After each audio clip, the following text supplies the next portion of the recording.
The dust tickles my nose as I push aside another cardboard box in my parents' storage room. Mom's voice echoes from downstairs, reminding me to hurry up and find those old Christmas decorations. But something else catches my eye: an intricately carved wooden box tucked behind a stack of weathered moving boxes. My fingers trace the delicate engravings, following the swooping curves of carved flowers. The lid creaks as I open it, and my heart skips with anticipation. But instead of the expected trinkets and treasures, I find myself staring at meticulously organized photo albums and scrapbooks. The first album falls open to a page dominated by Sophia's high school graduation. Her perfect smile beams up at me as she clutches her valedictorian medal. The next page showcases Elena's piano recital, her fingers poised over ivory keys. I flip through more pages, my movements growing more frantic. Sophia's college acceptance, Elena's art competitions, their birthdays, their achievements, their celebrations. Not a single photo of me. My hands begin to shake as I grab another album, then another. Each one tells the same story, a carefully curated family history where I simply don't exist. The room suddenly feels too small, the air too thick. Last weekend's family gathering flashes through my mind. I'm back in the living room, chasing after Leo and Mia as they race between the furniture. "Annie, keep those children quiet." Mom's sharp voice cuts through the chaos. Meanwhile, Sophia holds court by the fireplace, describing her latest promotion while Elena nods along, both of them pristine and poised. Always the babysitter, never the star, Sophia had whispered when I passed her later, her tone dripping with false sympathy. But really, what else would you be good for? Another memory surfaces: Elena's 16th birthday party last spring. I'd spent hours helping Mom prepare, hanging streamers and arranging flowers. But when the guests arrived, Mom had strategically positioned the family photos on display. I watched her remove my dance competition certificate from the wall, replacing it with Elena's latest piano award. "We want to keep the focus on the birthday girl," she'd said, not meeting my eyes. The pattern stretches back years. At every family gathering, every holiday, every celebration, the same careful orchestration played out. My sister's wedding photos prominently displayed, while my art school acceptance letter gathered dust in a drawer. The family newsletter Mom sent out each Christmas, filled with updates about Sophia's career and Elena's performances, my own achievements reduced to a brief mention of helping around the house. My fingers brush against something at the bottom of the box, a stack of certificates and newspaper clippings. Each one chronicles another triumph. Sophia's academic awards, Elena's artistic achievements. Mom's neat handwriting labels every item, dates each milestone. I remember the day I won first place in the county art show. Mom didn't even come. "Someone needs to watch the little ones," she'd said, not meeting my eyes. I'd stood alone on that stage, clutching my ribbon, searching the crowd for a familiar face. A floorboard creaks behind me, and I whirl around to find Grandma Rose in the doorway. Her eyes move from my face to the scattered albums, and something shifts in her expression. She doesn't speak, but her gaze holds mine with an intensity that makes my throat tight. There's recognition there, and something elsey spark of defiance that mirrors the fire building in my chest. The box sits between us like an accusation. All these years I've tried to be the good daughter, the helpful sister, the reliable one. I've swallowed my words, buried my dreams, played my assigned role. But sitting here surrounded by the physical proof of my erasure, something inside me finally snaps.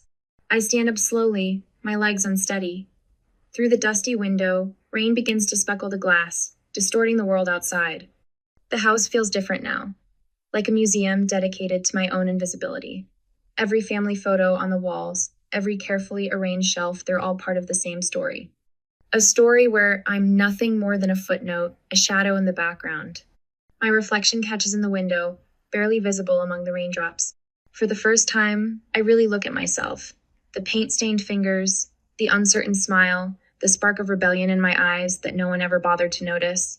I won't do this anymore. I whisper to my reflection, and the words feel like a match struck in the dark. The truth can't be ignored now. It sits in this box, in these albums, in every carefully curated memory that wrote me out of my own family's history. They'll regret making me invisible, because I'm done playing my part in their perfect family portrait. My hands shake as I lift the delicate envelope from the wooden box, its edges worn and yellowed with time. More documents spill out beneath it: financial records, letters, notes in Mom's precise handwriting. Each one feels like a knife twisting deeper into my chest. Asterisk the 15th of October. Removed A's art competition photo from living room display. Replaced with S's business award. Maintaining focus on real achievements. Asterisk the 3rd of December. Family newsletter draft. Lead with S's promotion. Include E's recital. A, helping with holiday preparations. Keeping busy. Asterisk the 20th of January. Budget adjustment. Reallocate A's college fund to S's MBA program. More strategic investment. Asterisk. The words blur as tears threaten to spill. I blink them back, refusing to let them fall. Each page reveals another calculated move, another deliberate erasure. Momno Isabel documented everything with clinical precision, like a scientist recording a long-term experiment. Only I was never the scientist. I was the specimen. My throat tightens as I uncover more recent entries. Last month's family barbecue, where Sophia cornered me by the drinks table. Asterisk. Still playing with your little paintings, Annie? How? Quaint. Asterisk the notes show it wasn't just usual cruelty. She'd practiced that line, chosen that moment, coordinated with Mom to ensure maximum impact while the rest of the family celebrated her latest promotion. Another folder catches my eye, emails printed and meticulously filed. My stomach churns as I recognize Sophia's work address at the top. Their contents lay bare a deeper betrayal than I'd imagined. Mom, Annie's applying for the Hargrove Scholarship. Contacted admissions, reminded them about the incident with Dad's foundation. They'll ensure the application gets lost. S. Art Institute interview, scheduled my client meeting for the same day. Annie won't have a ride. She can't afford the bus fare since we redirected her savings. Perfect timing. S. FYI, mentioned Annie's emotional instability to Aunt Carol. Should help discredit any complaints about missing family funds. S. Each printed email reveals my sister as more than just Mom's puppet. She's an architect of my erasure. The family gathering where she mocked my hobby in front of potential clients. The scholarship applications that mysteriously vanished. The whispered concerns about my mental health whenever I tried to speak up. All carefully planned, documented, executed. A creak in the floorboard sends my heart racing. I look up to find Grandma Rose in the doorway, her eyes sharp despite her gentle demeanor. She moves into the room with purpose, settling into the old armchair like she's been waiting for this moment. Your mother kept everything, she says quietly. Every manipulation, every calculated slight. She's always been thorough, Isabel has. You knew? The words come out raw, accusatory. Grandma Rose's fingers trace the edge of a nearby photo album. She learned it from watching your grandfather, the way he controlled everything, everyone. When he passed, she stepped right into his shoes. She meets my gaze, but she perfected it, made it an art form. The air feels thick with dust and secrets as she describes the subtle signals, the choreographed conversations at every family gathering. How Isabel would position herself just so, ensure the right people heard the right whispers. How Sophia learned to echo her mother's techniques, becoming the perfect protege in the art of subtle destruction. The Christmas party last year, I whisper, a memory surfacing, when my art school acceptance letter was conveniently misplaced before the family photos. Grandma Rose's smile is sad. Nothing in this house is ever convenient, dear, or accidental. I turn back to the box, something catching my eye. A cream envelope, hidden beneath the others, my name written in Grandma Rose's elegant script. Inside, I find bank statements, contact information for art galleries, letters of recommendation written years ago and carefully preserved. I couldn't stop her, Grandma Rose says softly, but I could prepare for the day you'd see it all clearly. There are people waiting to help you, Annie. People who see your talent, who've been watching and waiting. My fingers brush against another papera torn diary page, stuffed hastily at the bottom of the box. The handwriting is unfamiliar, the signature faded, but a few phrases jump out. Asterisk, the truth about the inheritance. Asterisk and asterisk. Isabel's plan for the foundation. Asterisk. A chill runs down my spine as I read further. This goes beyond mere emotional manipulation. There's something darker here. Something that could shatter the careful facade Mom's built around our family name. Be careful with that, Grandma Rose warns, her voice dropping. If Isabel realizes you know about the diary, she leaves the threat unspoken, but I understand. The secret college fund, the network of supporters she's built for Mate, could all disappear with one word from Mom. I stare at the diary page, its edges crumbling slightly under my touch. One question burns in my mind, setting my heart racing. What other secrets are hidden in these walls? And how far will Mom go to keep them buried? The late afternoon sun slants through the dusty window, casting long shadows across the scattered evidence of my family's betrayal. In the distance, I hear Mom's voice calling up the stairs, cheerful and controlled as ever. But now I hear the steel beneath the sugar, the calculation behind every syllable. I carefully return everything to the box, except for the diary page, which I slip into my pocket. Its weight feels like a live coal against my leg, burning with possibility and danger. Grandma Rose watches me with knowing eyes. We both understand. The game has changed. And this time, I'm done playing by their rules. Mother's heels click against the marble floor as she sweeps through the dining room, her tailored blazer a shield of perfect composure. She pauses behind Sophia's chair, resting manicured fingers on my sister's shoulder. Have you heard about Sophia's promotion? Senior partner at only 28. The crystal chandelier catches the triumph in Mother's eyes as she surveys our gathered family. Her gaze slides past me like water over glass, settling instead on Elena's latest piano certificate propped on the sideboard. Annie. Mother's voice cuts through the murmur of conversation. The children need supervision in the playroom. I grip my fork tighter, the metal cool against my palm. I thought I might stay for dinner this time. Share some news about The children, Annie. Her tone brooks no argument. Beside her, Sophia's lips curl into a familiar smirk. The rage builds in my chest, a pressure that threatens to crack my ribs. Years of dismissal and careful orchestration flash through my Mendevory achievement buried, every dream redirected toward serving others' glory. The fork trembles in my grip. Number. The word drops like a stone into still water. Conversations halt. Mother's perfectly plucked eyebrows arch upward. I said no. I push back my chair and stand, my voice steady despite my thundering heart. I'm not watching the children tonight. I'm not playing the convenient babysitter anymore. Annie, Sophia interjects, her tone dripping false concern. Someone has to watch them. It's what you're good at, after all. The patronizing smile she wears is the same one from 1,000 Memories, the dance recital she convinced Mother to skip. The art show opening where my paintings were relegated to the back wall. The family photos where I was positioned just out of frame. What I'm good at? A laugh escapes me, sharp and unfamiliar. You wouldn't know what I'm good at. None of you would because you've never bothered to look. Mother's face hardens. That's enough. You're making a scene. A scene? The words taste like freedom. You want to talk about scenes, Mother? Let's talk about Elena's 16th birthday, when you took down my dance certificate to make room for her piano awards. Or last Christmas, when you edited me out of the family newsletter. Or maybe we should discuss the trust fund you've been hiding. Annie? Mother's voice cracks like a whip. That's quite enough. But it isn't enough. Not anymore. I turn to face the table of shocked relatives, my hands steady now. For years, I've watched you orchestrate this perfect family narrative. The brilliant Sophia, the talented Elena, and meth-convenient Shadow who keeps the machinery running. Well, I'm done. I'm done being your backdrop. Sophia stands, her composure slipping. You're being ridiculous. Jealousy doesn't suit you, little sister. Jealousy? I meet her gaze. I'm not jealous, Sophia. I'm awake. And I'm not the only one who sees through this charade, am I, Grandma Rose? Across the table, Grandma Rose's eyes meet mine. A slight nod, barely perceptible, sends strength flooding through my veins. In that moment, I see what I couldn't before I'm not alone in this fight.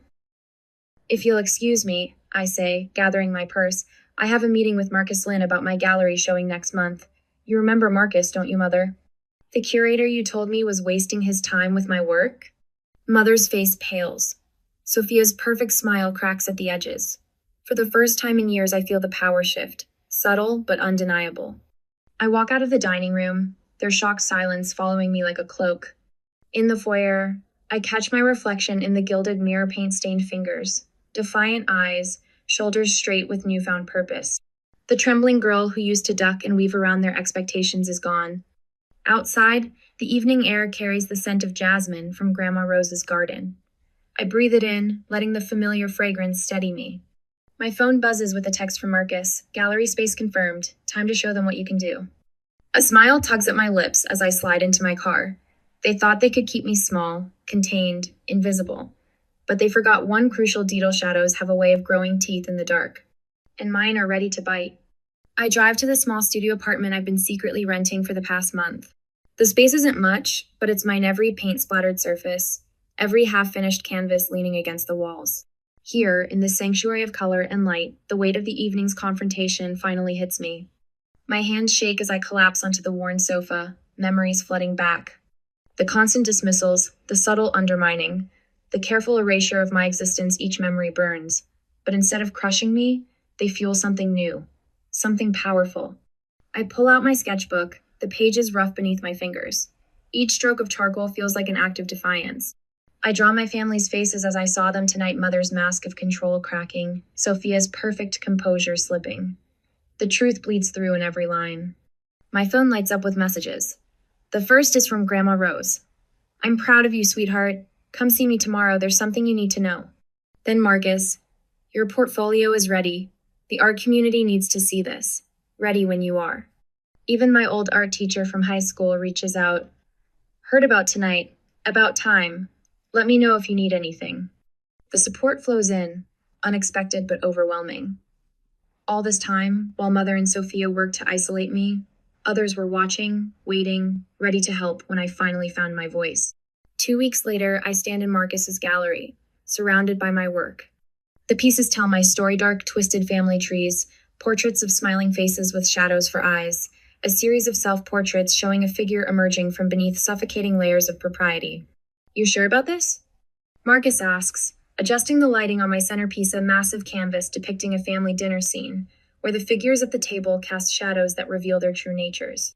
"I've never been more sure," I reply, straightening the name card beside the piece. Tomorrow night, the gallery opens. Mother and Sophia will receive their invitations in the morning, unable to ignore this public declaration of truth without raising questions. Later that night, as I'm gathering my things to leave, I notice an old jewelry box tucked behind some supply zone of Grandma Rose's antiques she insisted I take. Something about its weight feels off. When I turn it over, I find a hidden compartment, and inside, a yellowed envelope.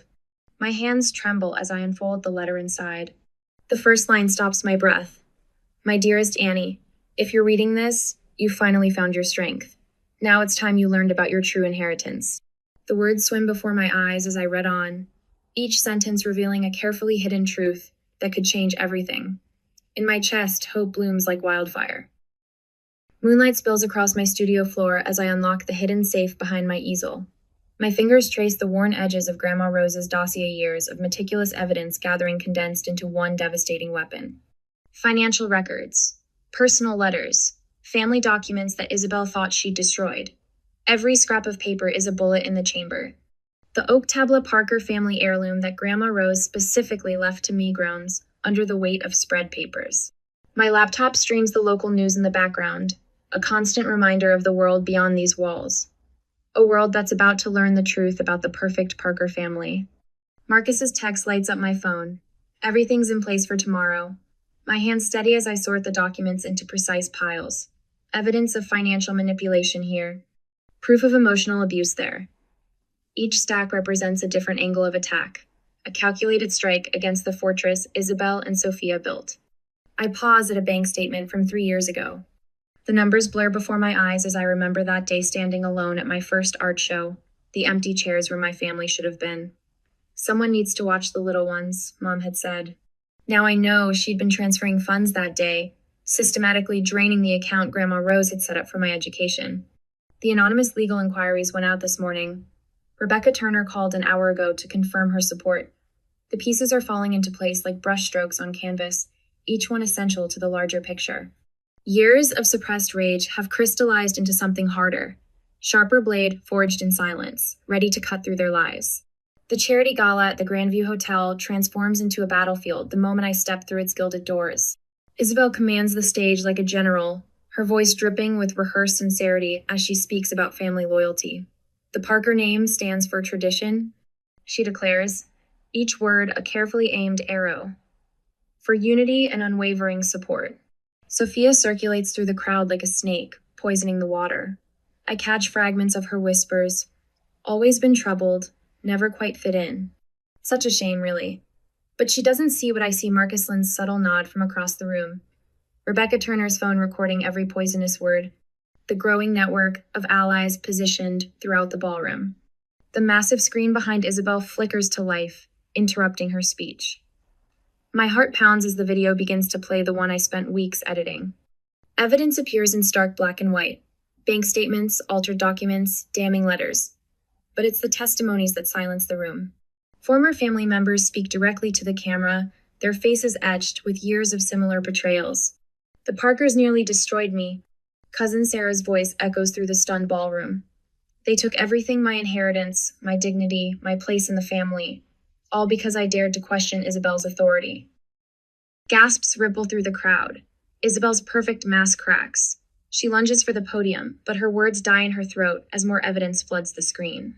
Sophia's frantic attempts to damage control only draw more attention to their unraveling facade. The community's response is immediate and overwhelming. Marcus steps forward, his presence commanding attention. As a longtime observer of this family's dynamics, he begins, his voice carrying across the now silent room. I can verify every detail of what you're seeing.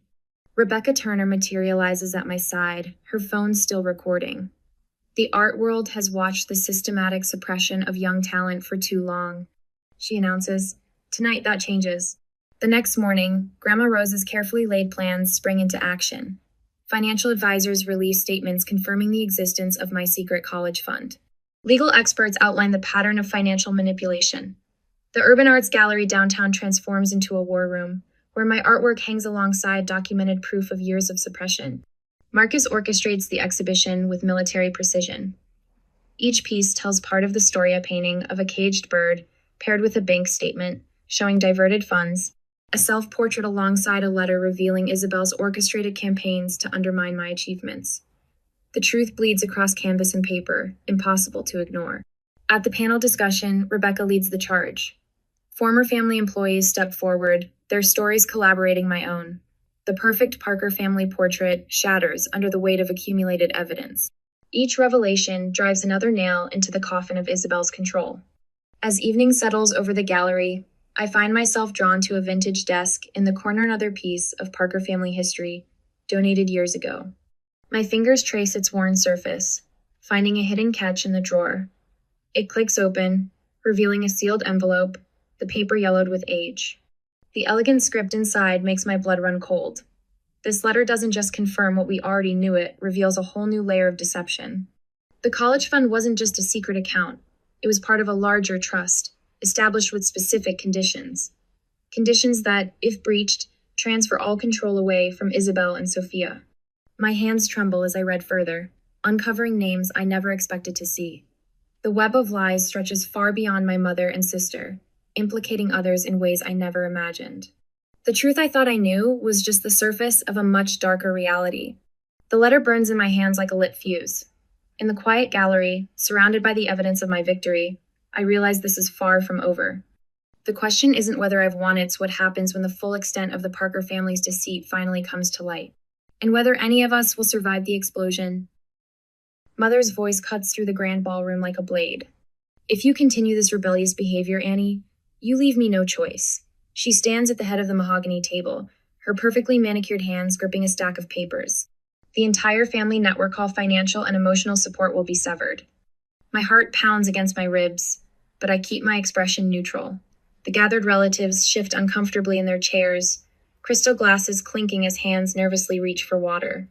Aunt Margaret won't meet my eyes. Uncle James suddenly finds his napkin fascinating. Sophia rises from her chair, the silk of her designer dress rustling.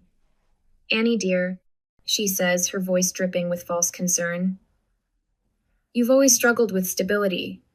Remember the dance recital disaster? The failed art show? She circles the table like a shark, each word calculated to draw blood. Our family has traditions, expectations. You've never quite managed to meet them, have you? The old Annie would have shrunk under their words, would have apologized for existing. But I'm not that girl anymore. I catch Grandma Rose's eye across the table. She gives me the slightest nod, and I feel Marcus and Rebecca's steady presence behind my chair. Months of preparation have led to this moment.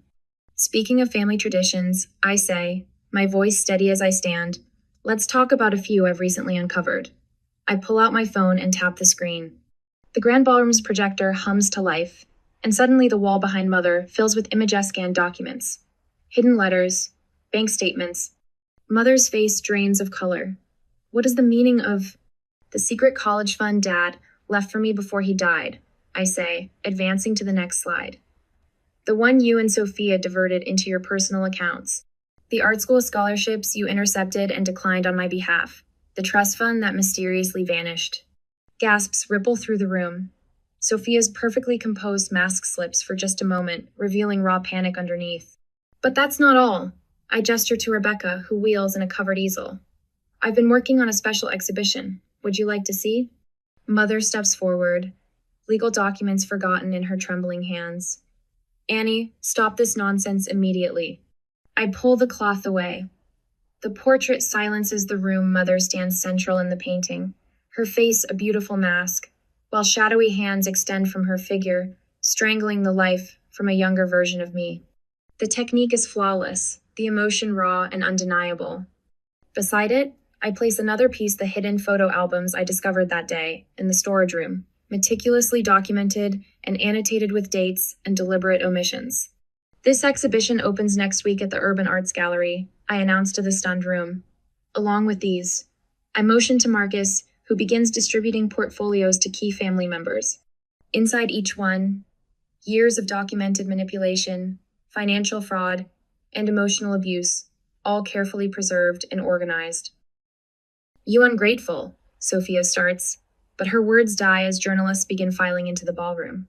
I recognize faces from the local papers, arts magazines, even a national network crew. I believe you all received invitations to this private preview, I say to the reporters. My family has quite a story to tell. The cameras start rolling as Mother's carefully crafted world crumbles. Relatives who've stayed silent for years suddenly find their voices, stepping forward with their own stories. Marcus presents emails and recorded conversations that make Sophia physically stagger backward. The evidence is irrefutable, the momentum unstoppable. Through it all, I stand my ground, my artist hand steady, my vision clear. Every click of a camera, every scribble of a reporter's pen, every shocked whisper dismantles the prison they built around me. Ladies and gentlemen, I say, facing the growing crowd, let me tell you about the real Parker family tradition of systematic erasure and control. But today, that tradition ends. Mother lunges for the projector cord, but it's too late. Social media is already exploding with images and hashtags. The carefully curated Parker family facade shatters like fine china dropped on marble floors. I meet Sophia's eyes across the chaos. For the first time in my life, I see fear in them, fear of me, of the truth I've unleashed, of the power that was always mine to claim. Behind me, the portrait looms like an avenging angel. I am no longer the invisible daughter, the convenient babysitter, the forgotten artist. I am Annie Parker, and I've just painted my masterpiece in strokes of justice and truth. They wanted me invisible. Instead, I've made myself unforgettable. The following days blur into a whirlwind of legal proceedings and press coverage. Our family's name dominates local headlines, and former employees step forward with their own stories of manipulation. Mother's carefully crafted reputation crumbles as Marcus presents email after damning email to the ethics board. I sit in the packed courtroom, my back straight as the family lawyer presents our evidence. The judge's expression darkens with each new revelation, the doctored financial records, the intercepted opportunities, the systematic gaslighting documented in years of private correspondence. Mother and Sophia huddle with their attorneys, their designer outfits, and perfect makeup, unable to mask their desperation. Each piece of evidence strips away another layer of their control until nothing remains but the ugly truth. In light of the evidence presented, the judge's voice fills the hushed courtroom. Control of the college fund and associated family assets will be immediately transferred to the designated trustees. She fixes Mother with a steel gaze. Furthermore, this court strongly recommends a criminal investigation into the financial irregularities uncovered during these proceedings. The gavel strikes like thunder, sealing my victory, but my hands tremble as I pack up my files in the now empty courtroom. Something feels unfinished. Later that evening, I sit alone in my new office at the Urban Arts Gallery, surrounded by the artwork that helped set me free. The final court documents wait for my signature, but something catches my eye, a sealed envelope tucked between the pages, marked with an unfamiliar insignia. My fingers trace the strange symbol as a chill runs down my spine. Inside, a single note reads, "The Parkers aren't the only family with secrets to hide. Choose carefully, Annie." I stare at the cryptic message as shadows lengthen across my desk. Perhaps this victory isn't really the end. Perhaps it's just the beginning. Sunlight streams through the tall windows of the San Francisco Institute of Fine Arts, casting long shadows across my new workspace. My fingers tremble slightly as I unpack my supplies. Brushes still pristine, tubes of paint waiting to release their vibrant secrets. Around me, the buzz of creative energy fills the studio as other students settle into their spaces. Their conversations, a melody of artistic dreams and determined spirits. Welcome home, I whisper to myself, running my hand along the smooth wooden easel. The words feel right in my mouth, solid and true. Unlike the hollow praise and false warmth of the Parker household, this space radiates authenticity. My canvases lean against the wall, blank but brimming with possibility. Each one represents a story waiting to be told, a truth demanding to be shared. The paint-splattered floor beneath my feet bears the marks of countless artists who came before me. Their legacy of creative courage seeps up through my worn boots, strengthening my resolve. This is where I belong, not shrinking in the shadows of Sophia's achievements or Elena's performances, but standing tall in my own light. I take a deep breath and begin setting up my first piece. The empty canvas towers before me, but I'm no longer intimidated by blank spaces. I've lived in them too long, carved out my existence in the margins of other people's stories. Now it's time to fill them with my own bold strokes, my own vivid colors. Later that afternoon, I find myself back in that familiar storage room. But this time, I'm not searching for Christmas decorations or hidden family secrets. I'm here with purpose, canvas in hand. The space feels different now, less suffocating, more like a cocoon I've finally broken free from. My latest piece, Reclaimed Identity, finds its home on the wall where Mom once hung Sophia's valedictorian photos. The self-portrait stares back at me with unflinching honesty. Broad brushstrokes and deep crimsons and burning golds capture a woman emerging from darkness into light. No more muted tones, no more careful curves designed to take up less space. This painting screams with the voice I was never allowed to use. The sun sets over San Francisco as I make my way to the Institute's rooftop terrace. The city sprawls below, a tapestry of lights and possibilities. My leather-bound journal rests heavy in my lap as I begin to write, each word a testament to the journey that brought me here. The first time I realized I was invisible, I thought it was my fault. I write, the pen scratching against paper. I tried to fold myself smaller, speak softer, need less. But invisibility isn't a natural state. It's something that was done to me, one careful erasure at a time. The words flow faster now, years of silent pain finding their voice. I document every dismissal, every, not now, Annie, every time my achievements were swept aside to make room for my sister's spotlight. But this isn't just a catalog of hurts. It's a map of survival, a blueprint of how I built myself back up from the ground they scorched. Grandma Rose's cafe gathering feels worlds away from the sterile perfection of Parker family events. Afternoon light filters through Victorian windows, casting warm patterns across the faces of my chosen family. Marcus, my mentor from the gallery, raises his coffee cup in a toast while Rebecca, who gave me my first show, beams from across the table.